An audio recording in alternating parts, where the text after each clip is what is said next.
CHGO White Sox Podcast, coming live from Studio A of our CHGO offices here in the west loop of Chicago. I'm your host, Sean Anderson. Alongside me, Vinnie Duber, our CHGO White Sox beat writer. We want to send our best wishes to Herb Lawrence, who's getting his tooth fixed, y'all. Hit that thumbs up button for Herb. Subscribe for Herb, okay? Do it for Herb. And his teeth.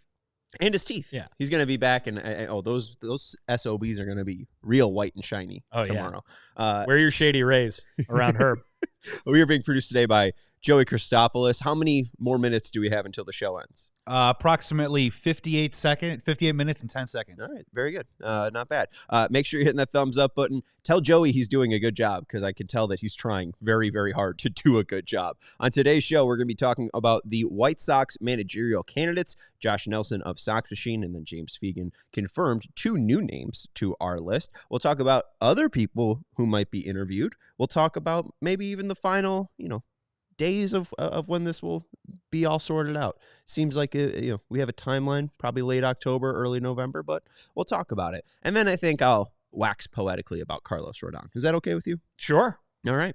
So I'm looking forward to hearing some rhymes. No. Is that what makes it poetic? The waxing? Not necessarily, but it helps. All right. Yeah. Jordan is on. Oh, okay. All right. Well, you got the start of it. There you go. All right. Let's jump into the White Sox managerial search. A few older names have popped up, but we now have confirmed candidates. We could confirm Skip Schumacher as a candidate. We can confirm Grady Sizemore as a candidate. That one's probably the easiest one. Well, the only Chris one Getz said it. The only one we can confirm is Grady Sizemore, but other people out there have confirmed these other ones. So Chris Getz confirmed Grady Sizemore. He did, yes. We can just very assume that Skip Schumacher is a candidate. Will Venable, Daniel Descalso, Phil Nevin were reported by Heyman. And then Clayton McCullough was reported by Bruce Levine. And then 2 new names were added today by Sox Machines, Josh Nelson and James Fegan, George Lombard, who is currently the bench coach for the Detroit Tigers, and AJ Ellis, who is in the front office with the San Diego Padres. What do these 2 names bring to the table? What do you think, what is Chris Getz's type? Well, I think it's interesting that Chris Getz seems to be looking at a lot of different types. I mean, you go down that list and you see a lot of different levels of experience. You see a lot of different, even current jobs, right? And the main thing seems to be the playing careers, right? The guys that played in the major leagues. Not every single one of those guys did, but almost all of them did. When you talk about the 2 guys today, George Lombard, who's currently with the Tigers, is a guy who stands out for being a longtime assistant, and a longtime assistant to really who people consider very good managers, right? He's been with AJ Hinch during that entire time in Detroit. I believe he was with Dave Roberts and the Dodgers prior to that. The Dodgers obviously a perennially winning team. The Tigers have kind of turned things around and became that winning team this year under Hinch. But Lombard brings that experience of working on a major league staff, working with major league players. Here's a guy who probably very well knows how to do that job, even though he hasn't had it specifically before. AJ Ellis is the other side of that coin, hasn't worked as a coach on a major league staff, but has been in the front office with the Padres, has maybe been in part of those coaching circles when it comes to player development and that kind of thing. So maybe 2 not entirely different backgrounds, not entirely different resumes, but 2 guys with different jobs and who have been doing different jobs for several years now.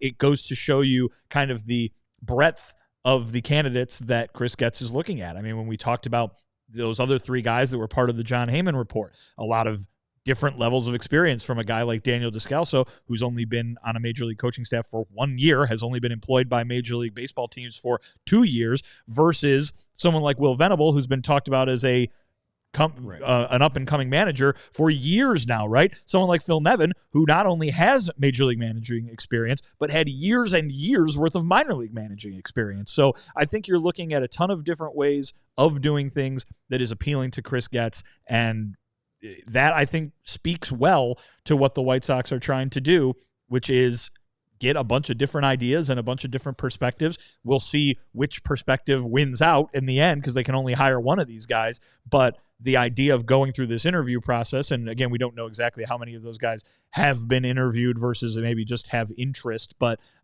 it's very interesting to see Chris Getz kind of doing what I think a lot of White Sox fans hoped they would, which is look at a wide variety of candidates. Absolutely. And if it seems similar to the whole experience of finding the next manager after Tony. I think they had about 9 people interview or end up being reportedly interview. One of those names, George Lombard. So Chris Getz kind of going back to the well here. And I didn't realize this. Back in October 2022, I said, keep Ethan Katz, fire everyone else, hire George Lombard as the manager, and then hire Dustin Lind as the hitting coach. And I looked at that tweet and I said, I don't know who Dustin Lind is. I don't know why I was advocating for him to be the next hitting coach for the Giants or for the White Sox.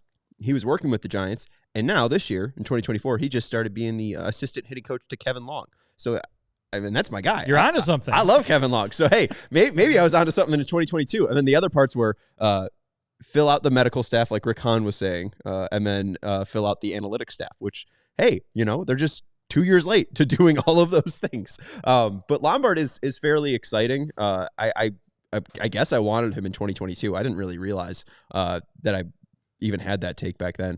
But he was a player, 144 games in the Braves, Tigers, Rays, and National system, and then kind of shot through the Red Sox system, was the hitting coach in their Short A affiliate for a while, then was the manager of the rookie level team. Then in 2012, he was promoted to the Red Sox roving outfielder and base running coordinator for the entire farm system. He was hired in September of 2015 for the same role for the Braves and overall minor league field coordinator. But then, before he could even start that job, on December 17th, he was announced to be the first base coach for the Dodgers.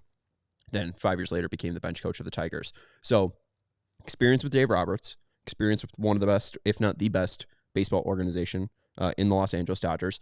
The Tigers, who are extremely analytically forward and learned under the guy that Rick Hahn wanted in AJ Hinch. And all of the reports, James Fegan in the piece today had some stuff from The Athletic from 2022 about how Robbie Grossman was like, we can't even believe this guy's still around. We don't know why he's not a manager. Former White Sox legend, Robbie Grossman. Exactly. Yeah. Akil Baddoo also saying just like, he's a guy that can be really stern, but also knows how to be fun. And I think I ended up reading this back in 2012, but this is from Kerry Osborne on George Lombard, that he is the most interesting man. 15 minutes into a conversation with Dodgers' new first base coach, George Lombard, you might think to yourself that this guy should be doing a beer commercial and telling you to stay thirsty. It's hard to choose what's most interesting about him. Maybe it's the fact that he's the grandson of Harvard Business School's former 41-year senior dean and professor of human relations, Francis George Fabian Lombard, or his mother, a white woman named Posey, was a civil rights activist who marched along Martin Luther King. Or maybe it's that he traced his family tree back to a pilgrim who came to America on the Mayflower. He's so interesting that in 2005, at the time when he was 29 years old and an outfielder in the Red Sox organization, Peter Gammons mentioned him during his Hall of Fame acceptance speech. Quote, so I think from John Curtis to Bill Campbell to Jerry Remy, Buckethead Schmidt to Bruce Hurst, Ellis Hurst to George Lombard, I've been so lucky to know thousands of people who have loved the game as much as I do, said Gammons in Cooperstown. One player said, he's very high energy. He's a player's coach. He's high energy every single day. He has a love of the game and a love to get better every single day. He is going to bring some energy, some passion, and desire to get better that day and go and win. And you just got to think where the Tigers were this trade deadline. They're trading Jack Flaherty. I think they were 6 games back even after the deadline passed. So like the 6 games after, they fall even further behind 500. And AJ Hinch and George Lombard have the whole job of let's keep this morale up. And look where it took them. So I really do think that Lombard's a very interesting name. He also has a background in sports psychology, which I think would just be huge for a manager. I think it's a really interesting name. The other name that was thrown out there, AJ Ellis, more of a front office guy. Correct. Well, I mean, I'll say this, and it's more than just the fact that he's a former catcher whose first name is AJ. But remember too that AJ Hinch, who obviously is kind of among the gold standards of managers at the moment, also came out of the front office. He was a guy who, after his playing career, was in a front office role before he was in the manager job there in Arizona, and then I believe had another front office job after that managerial tenure ended. So, I mean, this is a guy who, in Ellis, who maybe you could say following a similar path, not exactly the same, but a guy who front offices, run by people like Chris Getz, would be so interested in having as a part of their organization. They'll put him in the front office even if a manager job isn't there, right? They can kind of go between two worlds. I think for the longest time, a lot of folks think those are really two separate jobs, right? Being you're either a front office nerd or you're a coaching staff, grindy coaching staff guy kind of thing. And I think you're seeing those two things blending together. Just look at the White Sox, who are so populated with former players in that front office. Put former players in the dugout as well. Those two worlds are kind of merging a little bit, not just with the White Sox, but across baseball. Probably have been merged for some time now. Obviously you're seeing a guy like Chris Young, right, who is the head of the Rangers. He's a former player. So I think that those things are a little bit more common, and folks shouldn't necessarily go, but where's the managerial experience? That experience is pretty darn valuable too. Yeah, and to Jake in the comments saying there seem to be a ton of candidates so far. Hopefully we hire the best one here in a few weeks. I kind of like the list that they have. It seems like everybody besides two are fairly have pretty deep resumes. Schumacher, obviously former manager of the year. McCullough has been a baseball guy, or at least a baseball coach for 15 plus years, and has been with the Dodgers for the majority of that time. Lombard, we've talked about his resume. Ellis, former player, now in the front office, like you've mentioned. Nevin has worked with the Yankees under Joe Madden as a manager, former minor league manager. Venable is obviously the guy waiting in Texas. The two that really stick out are Grady and Descalso. It seems like those are kind of, let's be nice to the guy. Am I wrong at this point now seeing the list? I think you're wrong, because go ahead and look at what kind of trends, right?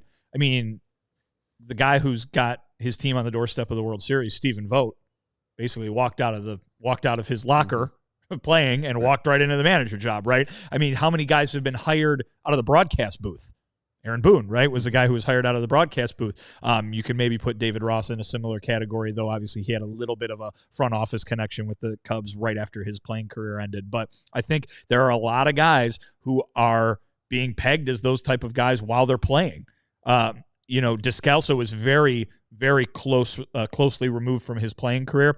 Sizemore had a big gap between the end of his playing career and getting back into things as he did with the internship famously, right? So I don't think it's a being nice type of thing. I think it's maybe we got a guy here who could make that jump. Not saying either of them will make the jump from recently retired player to manager, manager of the year candidate like Stephen Vogt is and has done this year. But you never know until you check him out. And I think Descalso, by being 1 year in a front office, says a lot about what the Arizona Diamondbacks thought about him. Grady Sizemore is obviously somebody who the White Sox really like. And, you don't get promoted from what people are calling the end of the bench, major league coach, very ill-defined, just come and be around, to interim manager just cuz. And so I think maybe they tried to see what they got, and he's under consideration because they liked what they saw. Maybe they're thinking he can be one of those rare guys who can make that quick jump. Yeah, and I think I just bring up the idea that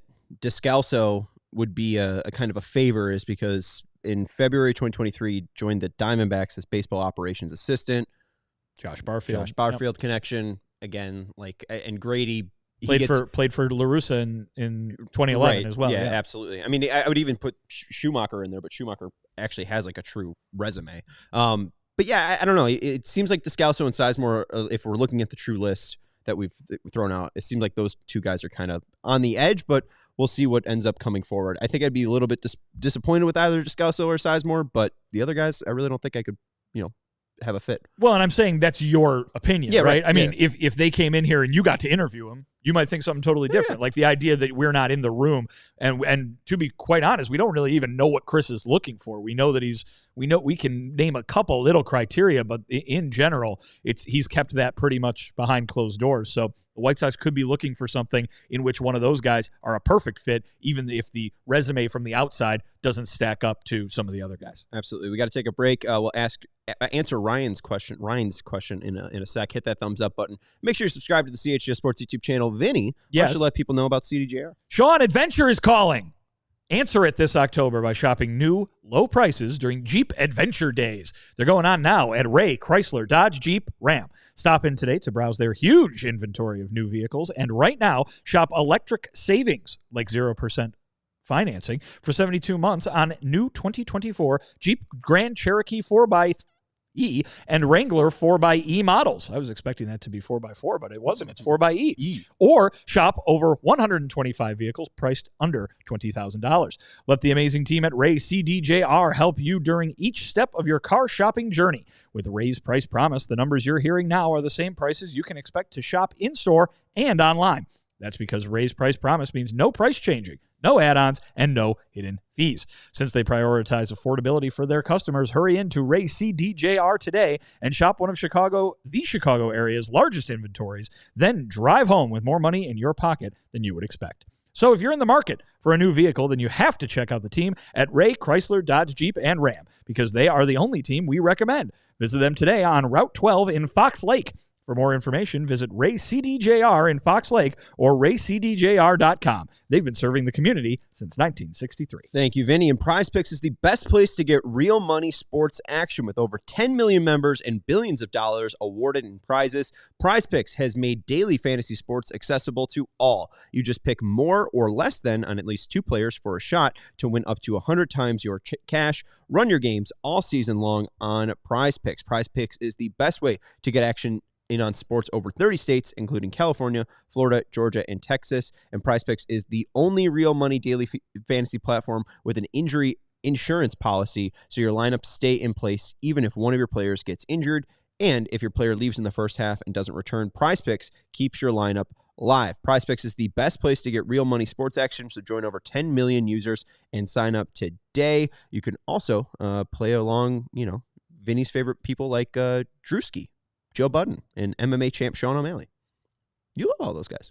Sure. You're a huge Drewski fan. You're always talking about his live streams. Download the app today and use code CHGO to get $50 off instantly after you play your first $5 lineup. That's code CHGO to get $50 instantly after you play your first $5 lineup. PrizePicks, run your game. To White Sox Tom's question in the chat, what happened to AJ becoming manager? One, I don't think Chris Getz has a World Series ring, so I think that's part of the reason why AJ maybe isn't, Chris Getz isn't, maybe AJ's biggest fan. Also, AJ said that he's no longer an ambassador because I think he talks a little bit too much on foul territory.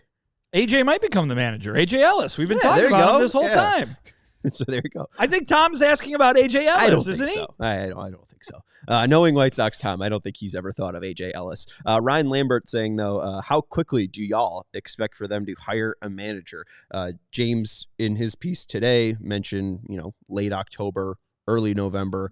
It mainly depends on how quick I think the Dodgers are out of the playoffs. It seems like there's one guy that they haven't interviewed that they're interested in interviewing, but he's busy in the NLCS. Yeah, I mean, Chris laid that out as his timeline before the season was even over, so I think that's absolutely what they've been shooting for this whole time. And it makes total sense because you need to kind of get that business done before you can move on to the next business, right? And this year, and really in many years, but this year especially, the GM meetings and the World Series are very close together. And so if that World Series goes 7 games, there's not going to be a lot of time between then and when Chris has to take off to go be part of those GM meetings and really get to work on his offseason. And you want that manager hired before you get to work on that offseason. So now I don't believe that it will put them in a position where they have to settle because, the Dodgers are still in the World Series and Clayton McCullough, we can't interview him yet, but I think they're going to be able to get done whatever they need to get done. I don't think that there is necessarily that huge cap on the idea of not being able to interview somebody who's still alive. If you remember correctly, I believe they interviewed Joe Espada and the just last when they hired Pedro Grifol when the Astros were still alive in the playoffs, I believe. So that strikes me as something that they could do, but Chris keeps talking about how he wants to respect other teams and where they are in their process. Maybe once, or if, I should say, the Dodgers advance to the World Series, there's something they can work out to get that done on an off day or something like that. But generally, yeah, he's going to want to get that done. I would expect a new manager to be in place not too far into November, let's say by election day probably, right? Right. And then Drake Fall, that's the 5th. I would be surprised if we have a new president before we have a new White Sox manager. I think manager that comes would first. be very surprising. Yeah. Yes. The nation demands it. The nation demands a White Sox resolution before we get a commander-in-chief resolution. Drake Foss saying, I wonder if Ellis' interview could be for introductions if McCullough, assuming he's hired, would want him on his staff. I want to talk about this.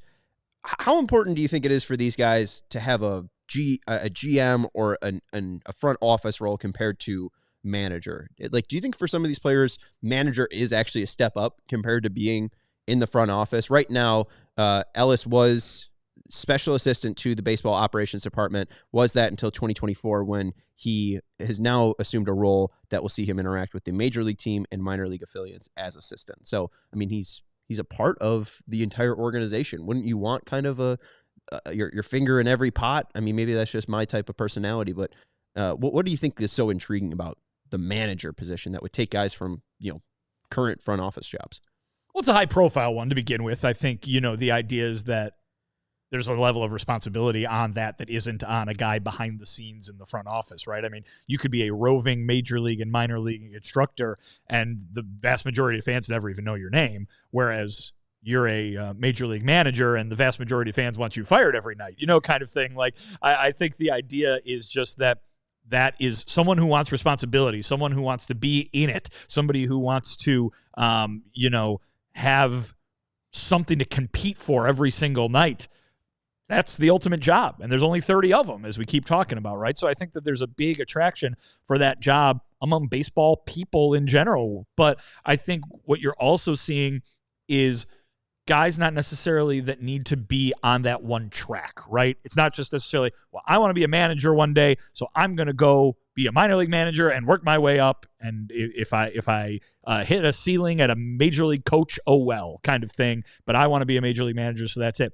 There's a lot of ways to skin a fox, and I think that the idea that somebody can go into the front office and still have a big impact on an organization and still be kind of an organizational guy and then just kind of jump to other areas of responsibility, I think that's definitely happening a lot. I think you can see that happening all over the place. I bring up AJ Hinch earlier as somebody who was a front office guy and ended up one of the, considered by a lot of folks to be the best managers in baseball. So I don't think that it's necessarily, diverting from what you should be looking for. I think the White Sox looking at guys who do have those type of backgrounds probably makes it easier to work with them, right? Probably makes it easier for Chris Getz to say, well, remember when we were all working, toward this goal up here, you're part of that still. You're a partner. You're one of us as front office guys and manager who's trying to get this job done.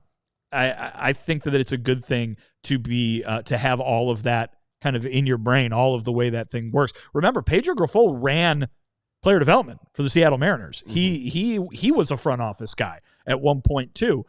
So I think that these guys are baseball guys and they can do a lot of different things. And the more you know, the more you have in your toolbox, not only does it make you suited for all those roles, but it probably makes it way easier to understand what's going on at every level of the organization, probably makes implementing that plan that Chris Getz might have a lot easier, and probably just makes it a lot easier for Chris Getz to talk to you. Joey, Vinny said the more you know. You went through all those SF sound effects. Do you have the more you know sound effect? Efforting now. Okay, all right. Soxhap saying, I feel like I'm the only one super excited at the idea of Skip Schumacher being our manager. Guy won Manager of the Year last season, and yet it gets a lot of ho-hum. Is it the TLR connection? I don't feel like it's really Schumacher being ho-hum. I think it's the fact that the White Sox just lost 121 games, and no one's really excited about who's taking over. I feel like that's really the issue. I think they would hit a home run hiring Schumacher, but if they don't hire Schumacher, I think it's mainly because of the state of the organization. I don't think that Tony La Russa knows a lot of people in baseball. So it really can't be the Tony La Russa connection that shuts everything down. I think it might be talked about if Schumacher takes the job. Oh, hey, Tony was a big part because I trust him. And, that's the guy that helped me define my love of baseball, yada, yada, yada. Like maybe that's brought up, but I think Tony is more of just like selling Skip on a possible idea, but I'd be thrilled with Schumacher. There's not a lot of names on this list that I would be kind of disappointed with. Well, I keep thinking about kind of the PR of all of it, right? What are the fans going to react to? I'm not sure there's a lot of people out there in general that fans would be very excited about, right? I mean, I think especially when you're talking about maybe somebody who's never done the job before, the up-and-comer kind of thing, that next guy could be the next great manager in baseball, but when they get hired, people are going to be like, okay, well, I've never heard of him, and what does he do that's exciting? And then he'll open his mouth at his introductory press conference, and everybody will be happy, and then the results will dictate how people feel about him, just like Pedro Grifol, right? Then he'll say he doesn't know any Fleetwood Mac songs after saying it's his favorite band. And so I think that there is such a high bar for excitement when you're talking about fan base wide, right? It's got to be somebody like AJ Pierzynski, who everybody has knowledge of, and in the White Sox fan base, positive feelings toward, right? It has to be something like what happened in Texas. Bruce Bochy. Oh, wow, this guy's got 3 World Series rings. He's going to the Hall of Fame. You can't go wrong with Bruce Bochy kind of thing. Obviously, the Tony La Russa hiring was its own beast here with the White Sox, so I understand there's a parallel there. But one person, though, that had those same thoughts as Bochy, though, like, oh, this is the greatest it was Jerry Reinsdorf. Correct. Oh, this is the greatest manager ever. And, hey, they still won an AL Central title. Yeah, they did. So, I mean, what's the worst time? I just think when you're talking about somebody who generates excitement, I think that's a very, just at the sheer news when Ken Rosenthal or Jeff Passan or whoever tweets White Sox to hire so-and-so as their manager, there's such a small number of people just in general who could cause that excitement, let alone the guys who you have to choose from in this particular hiring cycle. Right. And to even the last manager search, Grifol wasn't a name that people were like, oh, they need Grifol. He was rumored, but we didn't know a ton about him until he was actually hired. And I feel like not a lot of people really developed their opinion until there was that introductory press conference. It was only 15 minutes. Maybe we needed a little bit more to know the guy. But yeah, I don't think there's going to be any instant, firestorm by who they hire. To power rank the 8 guys that have been confirmed candidates, I would say Schumacher's probably like the get out there. I like Lombard. I'd put him at 2. I think him and McCullough are kind of the same, both with Dodger backgrounds, and seem to be really well-versed baseball people. So I put McCullough 3. Venable seems unlikely, but I wouldn't be upset. I mean, this is, again, a guy that's been highly touted that the Mets wanted for their job, and he said no to him. Like, I don't think that's unexciting. That's like, oh, wow, the guy didn't even want to be on a $300 million payroll team, and now he's coming to our team. Phil Nevin really sounds intriguing because of the Yankee connection, the Angels connection, the Joe Madden connection. Seems like he's really taken in a lot of organizations. Ellis, with not really having any prior managerial experience or coaching experience, really doesn't excite me. Descalso, just recently a coach, 37, seems a little bit too young. And then Grady, I think, is like the worst hire. But if they hire Grady, it just kind of seems like, oh, we know where we're at, and nobody really is interested in the point that we are at. And Grady already has a connection with the guys, the 20 or so guys that will be, returning to the team next year. There's also nothing stopping Grady Sizemore from sticking around the organization if he's not given that one job. Yeah, I mean, unless, the coach doesn't want him around. Well, I don't even mean on the coaching staff. Make him a minor league roving instructor or something, right? Yeah. Well, I mean, Jerschley, he's not a name on the possible list that we're going to get into, but Jerschley was the third base coach, freeing up Charlotte. I mean, could Grady just go down to Charlotte? I mean, maybe Santos Jerschley will just go back to Charlotte. Right. Maybe Santos gets ousted because he wanted a promotion, and he goes to a different minor league organization, and Grady takes over AA. Yeah, maybe. Cool. I don't know. All right, let's get into the possible guys. We have 8 confirmed names that are candidates. There's other names that we haven't brought up, one of them being Sergio Santos. So should Santos, the Southern League winning manager, be considered for the Sox open position? I mean, you don't really do much more to consider or to warrant consideration for a major league job than really succeeding at a minor league job. And obviously it's only been 1 year with the White Sox, but in his previous stops, I believe in the Yankee organization, he won as well. And I think, a guy who knows that winning is not the number one thing at the minor league level because you're in there for player development, but you still manage to win anyway. I think that shows a glimpse into what someone can provide in terms of a culture and an environment at the major league level. And Chris Getz and the front office had a front row seat to it this year. So maybe they just want to keep him as part of their player development staff, and that's what they value. But we've seen so many people considered for major league manager jobs after being a minor league manager there's a guy who's had success doing it. Yeah, I think Santos would be cool. He's a White Sox legend. So, hey. Former player, former major leaguer. Too. Former major leaguer, former White Sox. He knows what it's like to play at Guaranteed Rate Field. Well, he doesn't. He knows what it's like to play at U.S. Cellular Field, which is very different.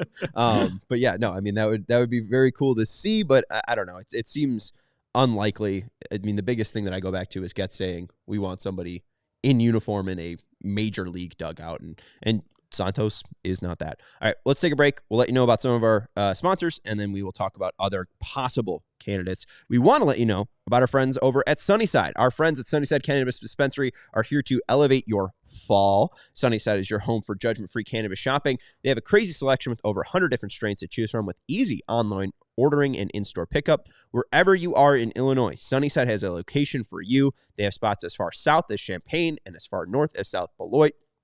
The spot over west in Elmwood Park is very, very lovely. So go give that a look. Stop in the store nearest you for expert guidance from their staff or select from quality lines like Claresco or FloraCal. And also available now, good news is new LTO, that's limited time offer, Island Vibes. They're available in disposable vapes, 510 carts, and live resin gummies. Good news Island Vibes for next level staycations, destination relaxation, Good News Island Vibes, and the Good News Island Vibes Puff Puff Paradise.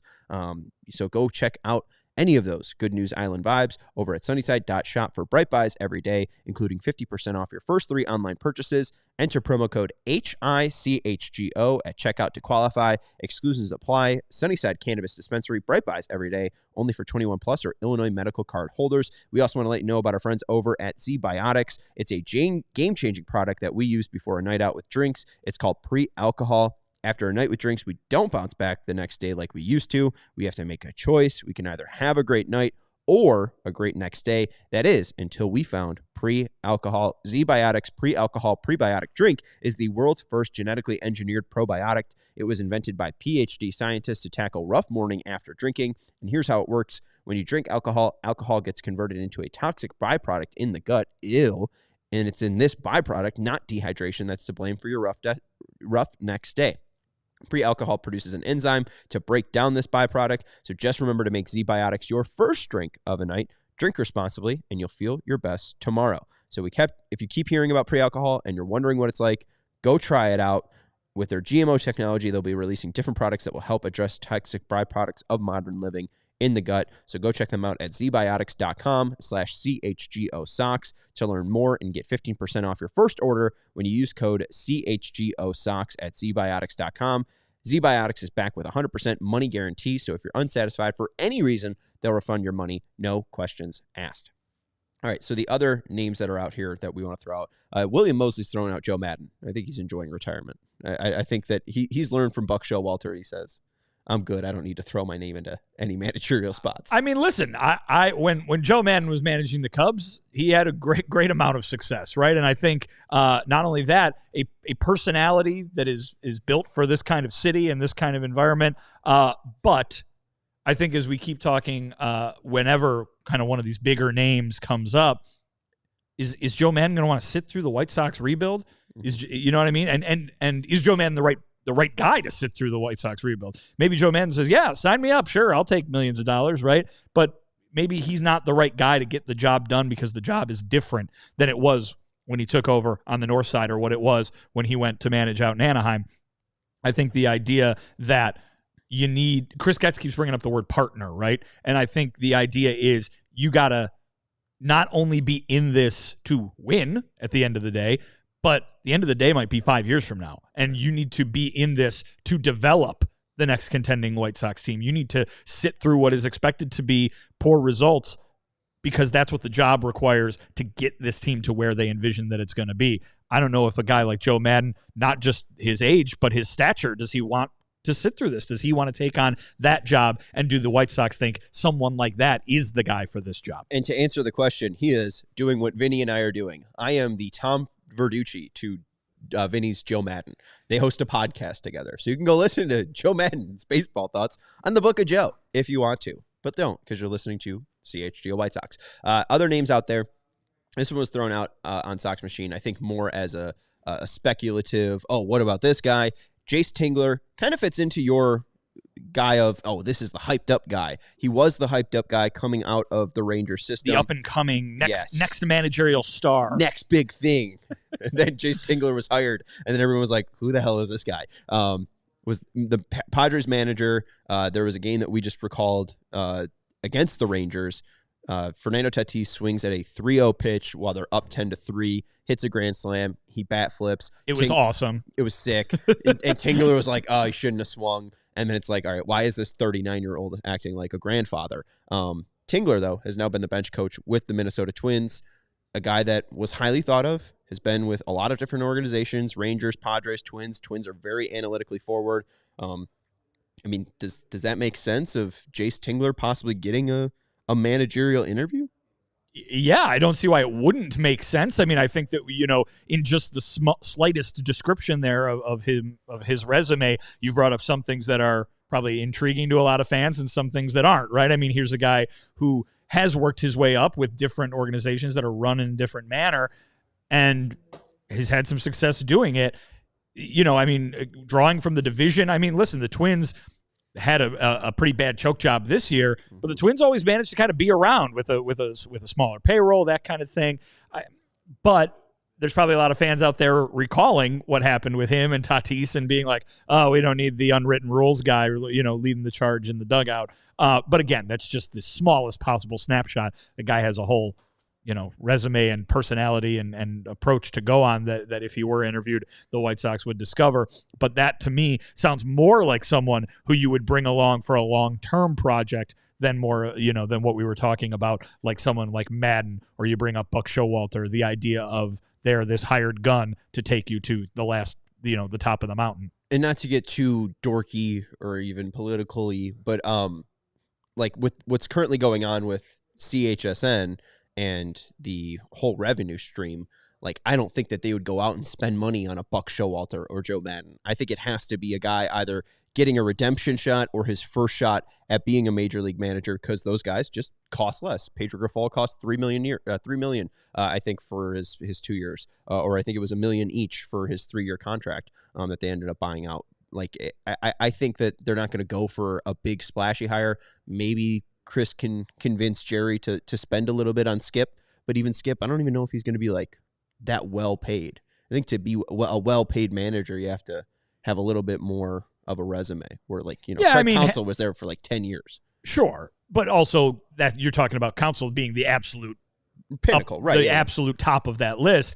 Skip Schumacher probably comes in with an NL Manager of the Year award, and that's pretty intriguing in terms of contract negotiation, I would imagine. So, but you're right. There's the splash is not going to come from, oh my God, this guy's going to make the White Sox good immediately. The splash is going to come from, is this going to be the guy that can be here for 5, 6, 7, 8 years? And if you think, if you, the fan, see that Skip Schumacher gets the job, if he does, and can be that guy, then you're going to say, what a splash hire that just was. But outside of him, there's really not a lot of overlap between the idea of someone who is accomplished and someone who is right for the very specific job that the White Sox have to do over the next half decade plus. This guy doesn't have the accomplishments of a manager, but he does have the splashiness. We were comparing all of the games played by the candidates, and there was one guy that stands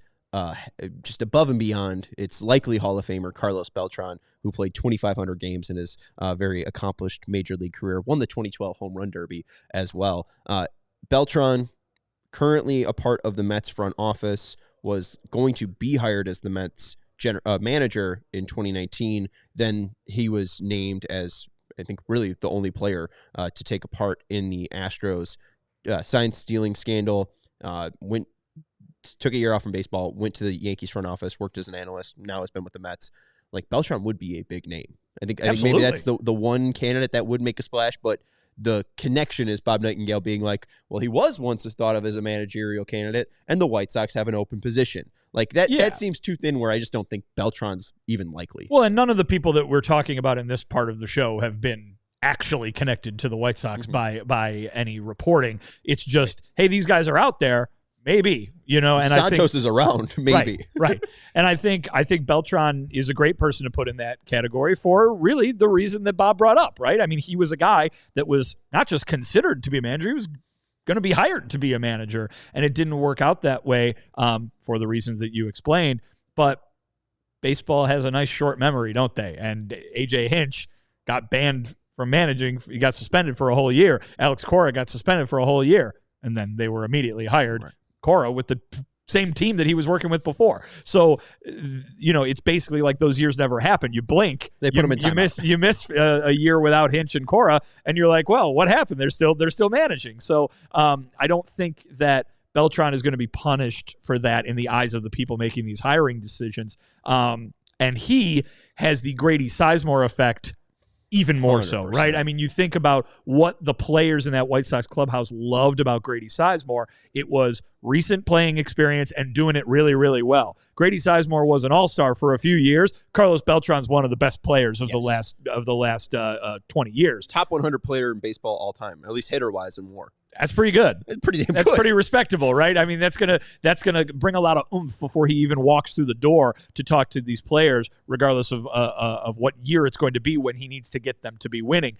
That's a guy who you would think would be able to be signed up for a long-term project because, hey, he's never done this before. This is your chance, but it's also our chance to see what you can do. So I think that it makes sense if they'd want to interview him, but we haven't heard any reporting connecting the two parties yet. I could also just see Beltran waiting for one of the New York jobs to open up. Like, hey, Aaron Boone didn't make it happen. There goes Carlos Beltran, who's been in our front office. Or, who's even the Mets?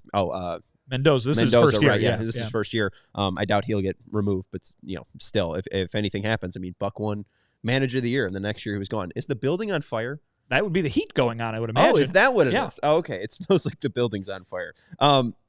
The other thing about Beltran, too, Schumacher mentions that the biggest thing that he, kind of needs to work on is his ability to speak Spanish. I mean, Beltran's just going to be able to step in and talk to everybody. I think that's just one of the biggest things. Is not only is it Carlos Beltran, he played 2,500 games in Major League Baseball as a Hall of Famer, but like he can speak to me. Like I don't have to speak to the bench coach because my manager can't speak my language. Like Beltran, I think would just be a great connector. I would be thrilled with Beltran, but how realistically is he a candidate? Likely not. Two names that were mentioned by John Morosi, not surprisingly. Chris Fetter, current pitching coach of the Tigers, also University of Michigan alum, just like John Morosi, just like Chris Getz, and then also with Morosi's connection to Toronto, John Gibbons, former manager of Toronto. Gibbons, I think, is kind of in that age category where he's might be a little bit too old to take on a project like this. And Fetter would be interesting because I think the only other player that is like a pitcher that turned manager is Bud Black, like out of current managers. He's the only guy that it's like a rarity. Yeah. So I would be surprised with Fetter becoming a lead guy. You usually see pitching coaches plateau as pitching coaches, right. and that's not really a knock on them. No. It's just the idea that usually those jobs are so important that you need somebody in there to be good. I mean, I think, we talk about the term associate manager, which is, there's a few people out there on teams that have that. We think about the bench coach as being the right-hand man, but how many managers, when it comes to the pitching side of things, just lean on their pitching coach? I mean, and just say, all right, hey, pitching coach, what do you think we're doing here? Is this the right move? Is this the time to take him out? It is such a structured part of the organization, as you see with the White Sox and having Brian Bannister, whereas on the hitting side, there's not really even an answer of whether you can even get a guy to fill that similar type of role. It just seems like pitching is so focused on the development of pitching and the use of pitching, at least in today's game, in the way that in the place they are right now, that it's not a bad thing to not go from pitching coach to manager. It's a great thing maybe to just be the best pitching coach you can be. Right. And I mean, I just think of the guy that was with the Astros and now with the Diamondbacks. Of course, I forget his name. Brent Strom. Yes. He's not coming back. I thought I saw. Yeah, with the to Diamondbacks. Yeah. But he's been a pitching coach for like 40 years. Yeah. Mike Maddox has been, I think, the Rangers pitching coach since they were wearing the Michael Young jerseys. Like, there's just guys that are lifers in that position. Let's go to the chat real quick. There are two names that we haven't mentioned. Kai Correa, who's currently with the Guardians staff. He is their field coordinator, was also with the Giants. I think he'd be interesting, but also now just bringing up Jace Tingler and Kai Correa, it kind of feels like the Pedro Grifol thing. Let's go within the division and hire somebody around. But it's because they have, NL West experience. They have experience outside of those organizations. Well, and I'll say this too, like you talk about the excitement level, right? The excitement value, we'll say, in these candidates. There's going to be people interviewed, and there might be somebody who ends up with the job who has the exact same resume as Pedro Grifol. Yeah. I mean, I think we've been talking about Clayton McCullough as being that kind of guy, right? And so when that guy gets hired with that resume, there's going to be a lot of fans out there who go, is this just another Pedro Grifol? And from the resume and the dues paid standpoint, yeah, maybe they will be. But it's a totally different situation that they're being dropped into, and they're an entirely different person. So I don't think you should go necessarily grading on just their resume what you think is going to happen to them. Just know that the Pedro Grifol path is a common one, and it's one that gets people into managerial jobs and gets them chances at managerial jobs. It's just up to them to then turn it into a stable job. And again, Pedro seemed like the guy. It seemed like Rick Hahn was beaming at the hire. I was excited after that introductory press conference. He clearly won the interview process, and then it seemed like he won the actual introductory press conference, and then it was just kind of all downhill from there. The final guy that you brought up that I would love, let's pick from winning organizations. Let's pick from organizations that aren't spending on those big players. Ricky Weeks. Weeks, yeah. Grady Sizemore like. Right. I mean, that would just be a ton of energy.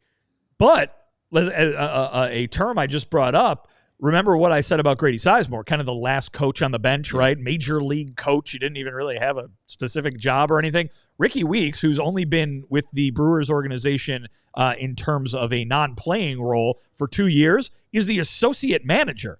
He's got that associate manager job, which means he's probably got some of the duties that would go to a manager in other situations. That's not nothing. That probably shows you what they think of him over there. And listen, the Milwaukee Brewers, I like to call them the Tampa Bay Rays of the National League. If you're talking about doing the most with a little bit of the least, at least in terms of dollar amounts, you could do much worse than drawing from Milwaukee. Yeah, and look what Matt Quatraro is doing. Not exactly Milwaukee, but American League Tampa Bay.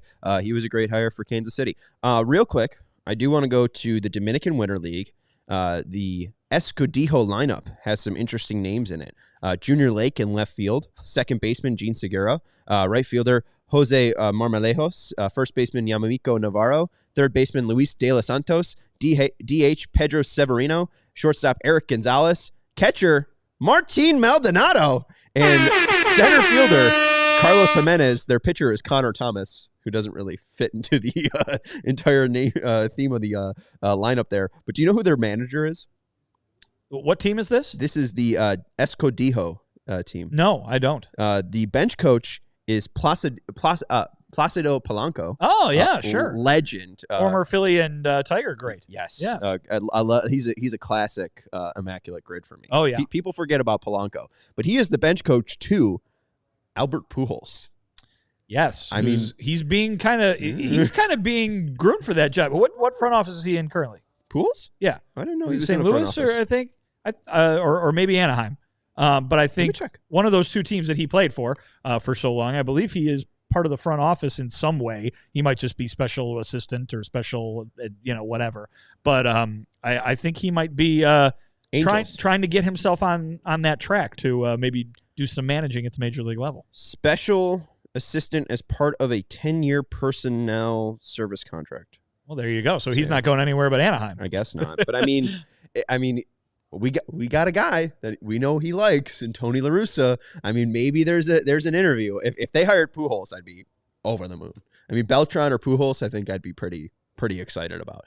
Let's go to there's your splash. Yeah. Oh, those are your two splashes. Even Schumacher compared to those wouldn't even be that much of a splash, because I mean, people are kind of questioning like how much of it was Skip Schumacher, how much of it was Kim Ng. You see the switch from Ng to the new front office, and Miami kind of fell apart. It's really all about stripped the roster there. Right. Yeah, but I mean, it's all about as the Marlins often do. The manager is given. To go to the comments, Drake asking, any idea if Gabe Kapler has manager aspirations? I did look into the Miami Marlins search, and it seems like they're kind of off the beaten path. They're looking also at a Cleveland coach, but different than Kai Correa. Bench coach, I think, maybe. Yes. Yeah. And then I forget now, even at this point, who else they were looking for. Kapler's a part of that front office, though, so I would think if he had interest, he would at least in Miami. I think he'd be able to interview. So maybe, but I'm not even interested in Kapler becoming a manager for the Sox. And then if you could scroll up, David's asking, is Sizemore not the favorite to be manager? I don't think he ever was.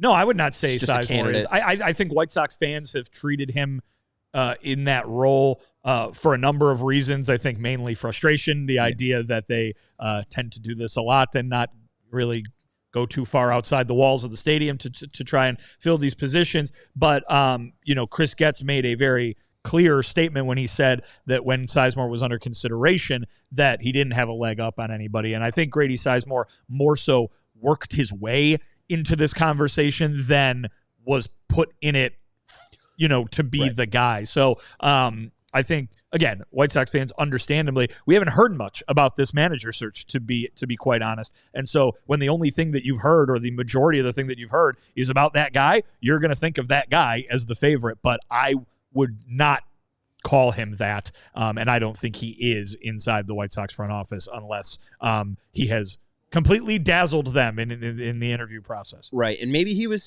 dazzled a little bit with the August to September run by Grady. Maybe Chris found it easy to work with Grady, and obviously the players gave him rave reviews. So Grady, I think, got himself an interview, but I don't know if he got himself a job. And then final one, if you want to scroll up here, Ryan Thomas saying, how about former manager Brickma from the movie Rookie of the Year? Now, Ryan, I don't mean to be a stickler here, but that is one of my favorite baseball movies of all time.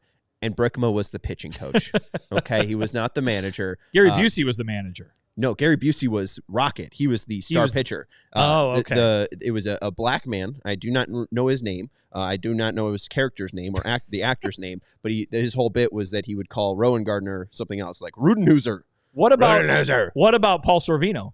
Yeah, we can get Paul Sorvino. Can we get him? The manager from Rookie of the Year is better than Paul Sorvino. Paul Sorvino, I can say, hands down, worst manager ever. Worst manager in a baseball movie ever, Paul Sorvino? Ever. Disagree, but go ahead, Joey. Can I throw out Dennis Farina in Little Big League? See? Perhaps he did not last more than 10 minutes in that movie, so it could be the worst manager also in baseball. Ooh. Okay, but what's worse? A GM in a front office taking care of business and letting someone go, or just giving someone a 10-year cushy job that they've done nothing for? Oh, the Danny Glover treatment in Angels in the Outfield. There you go. Yeah, hey, so not bad. Hit that like button. Make sure you subscribe to the CHGO Sports YouTube channel. At some point, we will have Rookie of the Year on our Friday Flicks segment. But hit that thumbs up button. That's Vinnie Duber, our CHGO White Sox beat writer. I am Sean Anderson. Sal Martinella was the manager. Thank you, Gruberted? I don't even know. I'm guessing it's Ted Gruber, but reversed. Gruber Ted. Oh. Yeah. I could be wrong. No, that makes a lot more sense. Thank you, Ted. But he's all over it. Oh, yeah, he really is. GM was Larry Fisher. See, he's all over it.